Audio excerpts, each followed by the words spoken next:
நாகர்கோவிலில் இளம் செவிலியர் ஒருவருக்கு பாலியல் தொல்லை கொடுத்ததாக ஆசாரிப்பள்ளம் அரசு மருத்துவக் கல்லூரி முன்னாள் டீன் ராதாகிருஷ்ணன் மீது போலீசார் வழக்கு பதிவு செய்திருக்கிறார்கள். விவரங்களை தர இருக்கிறார் செய்தியாளர் சதாம். விவரங்களை வழங்கலாம். வணக்கம். அதாவது கன்னியாகுமரி மாவட்டம் நாகர்கோவில் தனியார் மருத்துவமனையில் இளம் செவிலியர் ஒருவருக்கு பாலியல் தொல்லை கொடுத்ததாக ஆசாரிப்பள்ளம் அரசு மருத்துவக் கல்லூரி மருத்துவமனையின் முன்னாள் முதல்வர் மீது தற்போது நேசமணி நகர் காவல் நிலையத்தில் 2 பிரிவுகளில் போலீசார் வழக்கு பதிவு செய்துள்ளனர். கன்னியாகுமரி மாவட்டம் நாகர்கோவில் அருகே புன்னை நகரில் உள்ள ஒரு தனியார் மருத்துவமனையில் விருதுநகர் மாவட்டத்தைச் சேர்ந்த ஒரு 19 வயதான இளம்பெண் ஒருவர் செவிலியராக பணியாற்றி வருகிறார். இம்மருத்துவமனையில் தலைமை மருத்துவராக இருப்பவர்தான் ராதாகிருஷ்ணன். இவர் ஆசாரிப்பள்ளம் அரசு மருத்துவக் கல்லூரி மருத்துவமனையில் முன்னாள் முதல்வராக பணியாற்றியவர்.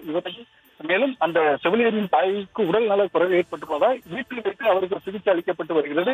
அவருக்கு உதவி செய்ய செவிலியர் ஒருவர் நியமிக்கப்பட்டிருந்தார்.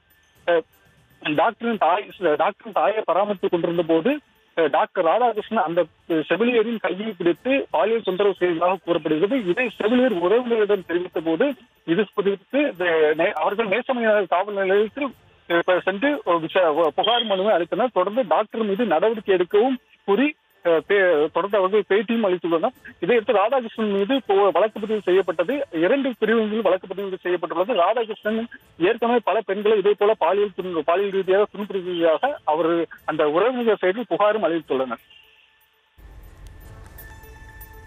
விவரங்களுக்கு நன்றி.